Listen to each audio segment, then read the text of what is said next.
నమస్తే సార్. నమస్తే అండి. సార్ ఎన్నికలకు రోజు రోజుకి దగ్గర పడుతున్నాయి. అవును. ఇరు పార్టీలు వాళ్ళ వ్యూహం మొత్తం పబ్లిక్‌లో పెడుతున్నారు. హ్మ్. అండ్ ఇక్కడ మెయిన్ వైసీపీ వైపు చూసుకుంటే కొడాలి నాని గారు. అవును. కొడాలి నాని గారు ఇప్పటికీ నోరు అడ్డు అదుపు లేకుండా మాట్లాడుతున్నారు. ఎలా పడితే అలా మాట్లాడుతున్నారు. అవును. ఇప్పుడు అది ఆయనకి ప్లస్ అవ్వచ్చంటారా? మనకి ప్రజాప్రతినిధులు అన్నవాళ్ళు ప్రజల కంటే అన్ని విధాలా బాగా చదువుకొని, లేదా బాగా తెలివైన వాళ్ళు, లేదా బాగా సేవాభావం ఉన్నవాళ్ళు అందరూ కూడా ఆ ప్రజాప్రతినిధిని స్ఫూర్తిదాయకంగా తీసుకోబడిన వాళ్ళు వీళ్ళే సహజంగా ఉంటారు. ఒక ఎమ్మెల్యే అమ్మనా బూతులు తిట్టడం ఏంటండి? దాన్ని ముఖ్యమంత్రి సమర్థించడం ఏంటండి? మాట్లాడితే ఇంకేదో మనం కూడా ప్రస్తావించలేము. అటువంటి జుగుప్సాకరమైన మాటలు మాట్లాడుతుంటే, ఆ మాటల్ని ఎంజాయ్ చేస్తూ ఆయన అంటాడు, "నాని నేను నమ్మిన ఆత్మీయుడు" అంటారు. అంటే నువ్వు దేన్ని నమ్మావు? ఓ చెడుని నమ్మావు, బూతులు నమ్మావు, రౌడీయిజం నమ్మావు, కేవలం ఆటగాన్ని నమ్మించావు, అలా గుట్కారాయిని నమ్మించావు, గొడ్ల తావుల్లో పడుకొని అయ్యా గోచి కట్టుకొని నోటికి వచ్చినట్టుగా తాగేసి బూతులు మాట్లాడే వాళ్ళని నువ్వు నమ్ముతున్నావు అంటే నీ తాలూకు అభిరుచి ఏమిటి? నీ తాలూకు వితరణ ఏమిటి? అవతలాడు మాట్లాడితే మన తమ్ముడు పొరపాటున మాట్లాడితే చెంపదెబ్బ కొడతాం కదా, అలా కొట్టగలిగావా? వాడినేమన్నా మందలించగలిగావా? ఈరోజు పెంచి పోషించావు కొడాలి నానిని. రేపు ఓడిపోబోతున్నాడు. గుడివాడలో 4 సార్లు గెలిచాడు. ఇప్పుడేంటి? కేవలం నువ్వు ఆయన్ని ఏ పని కోసం కేటాయించావంటే అపోజిట్ వర్గాలు చంద్రబాబు నాయుడిని, పవన్ కళ్యాణ్ని తిట్టమనే నువ్వు ప్రోత్సహిస్తూ వచ్చావు. ఆ తిట్లు తిట్టడం తప్ప ఆయన తాలూకు సివిల్ సప్లైస్ ఇచ్చారు, ఆ తాలూకు శాఖనే మర్చిపోయాడు. ఎవరో ఒకరు ప్రత్యర్థులేమో అసెంబ్లీలో నువ్వు సన్నబియ్యం ఇస్తానని చెప్పావు కదా, ఎందుకు సన్నబియ్యం ఈలేకపోయావు అని అడిగే ప్రశ్నకి ఆ సన్నబియ్యం ఇస్తానని నీ అమ్మ మొగుడు చెప్పాడ్రా అన్నాడన్నమాట. అంటే ఆయన ఎమ్మెల్యేగా నిల్చున్నాడు. ఆయన అంటే అసెంబ్లీలో దేవాలయం లాంటి అసెంబ్లీలో కూర్చున్నాడు. ఆ దేవాలయం లాంటి అసెంబ్లీలో కూర్చొని నువ్వు ఇచ్చిన రిప్లై ఏంటి? నీ అమ్మ మొగుడు చెప్పాడా?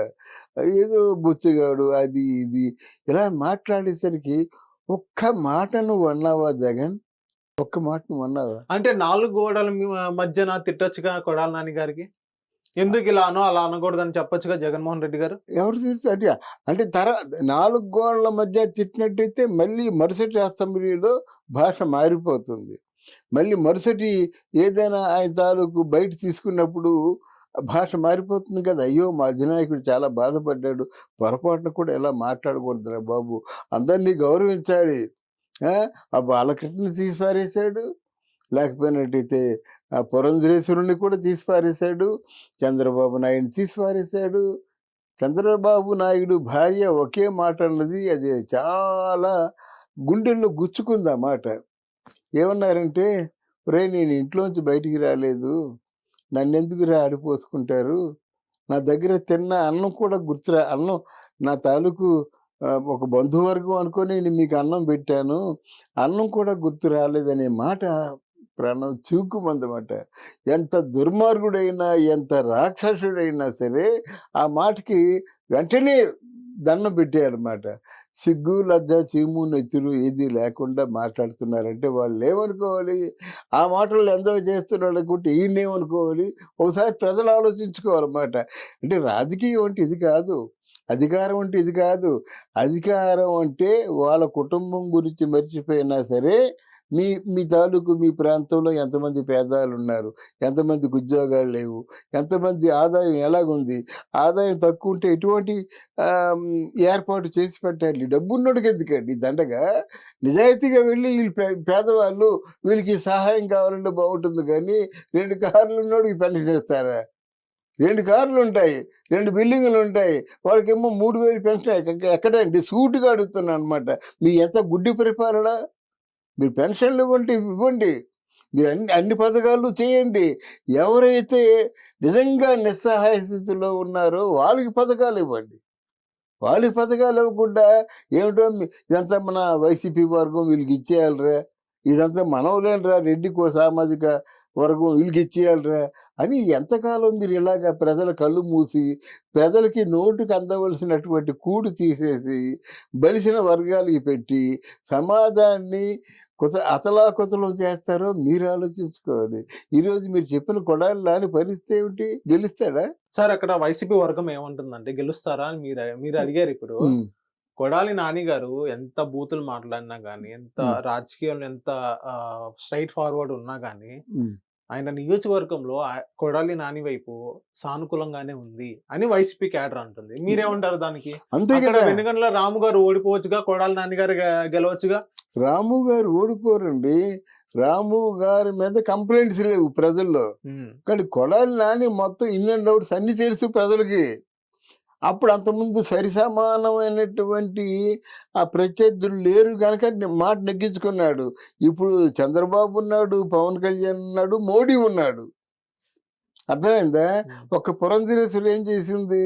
ఒక చిన్న మాట చెప్పేసరికి ఏమో ఇక్కడ 3 ఐపీఎస్లను 6 ఐఏఎస్లు పోతున్నారు. మరో 3 ఐపీఎస్లు, మరో 6 ఐఏఎస్లు పోదలుచుకున్నారన్నమాట. ఎలక్షన్ టైంలో పోతున్నారంటే ఎందుకు పోతున్నారు? వాళ్ళు చేసిన అవినీతి, వాళ్ళు చేసిన కుట్రలు, వాళ్ళు చేసినటువంటి నేరాలు. వాళ్ళని నేరస్తులు ఎవరు కూడా కేంద్ర ప్రభుత్వం ఆ సమయం వచ్చినట్టయితే వచ్చుదండి, నిర్దాక్ష్యంగా తీసి పారేస్తుంది. ఇప్పుడు మనం చూస్తున్నాం కదా, కేసీఆర్ కూతురు మరి ఎప్పుడు వస్తుందో తెలీదు. ఆవిడ బతుకమ్మ ఆడుకుందాం పిచ్చి పిచ్చిగా మాట్లాడుతుంది, ఏడుస్తుంది, అన్నయ్యని తిడుతుంది, తండ్రిని తిడుతుంది. ఇవన్నీ ఎందుకు? నేరం చేశారు కనుక.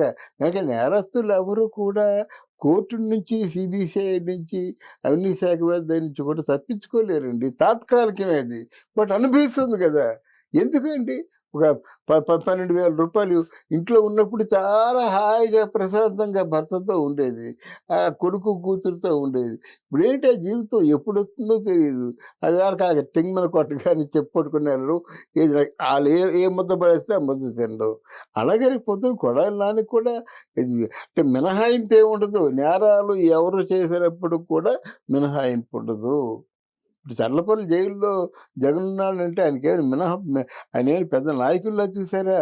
రాజశేఖర రెడ్డి కొడుకులా చూసారా? కమాంట్రా నువ్వు లైన్ 16 మాసాలు నువ్వు కూడా లైన్లో నిల్చో, నువ్వు కూడా తిండి తీసుకో అంటారన్నమాట. కాదంటే కొంచెం ఏదైనా చూసి చూడనట్టుగా సహాయాలు చేస్తే చేయొచ్చు, కానీ అది వేరు. అది ఎక్కడ ఉన్నదే. కానీ తప్పదు, శిక్ష మాత్రం తప్పదు. అది ఈరోజు వైసీపీ వాళ్ళు కొడాలి నాని గెలుస్తాడు అనకపోయినట్టయితే వీడు కష్టం అంటారా? కష్టం అంటే చంపేస్తాడు ఆయనే. అర్థమైందా? గెలుస్తామంటామాట. అందరూ గెలుస్తాం అనుకున్నారా? ఎందుకు ఇలా జరిగిందంటే చంద్రబాబు నాయుడు కుట్ర అంటాడు ఆయన. అంతే కదా. నెక్స్ట్ లేకపోతే నా ఓటు ముందు రోజు వరకు నాకే ఓటేస్తా ఉన్నారు, మరి ఎలా మారిపోతారు? వాడు డబ్బు ఇచ్చుకొనేసారు, వాడు కుట్ర పడినాడు, ఆ రాము గారిది ఏమో బాగా డబ్బు ఉంది, వాడు జలబోసి ఇదే మాటలు వస్తాయి రేపు పొద్దున్న ఎలక్షన్ అయిపోయిన తర్వాత. సరే, నా తాలూకు అనుభవంతో నేను చెప్పేది ఏంటంటే ఇక్కడ డెఫినెట్గా కొడాలి నాని ఓడిపోతాడు. ఇది మీరు రాసుకోండి. Thank you sir.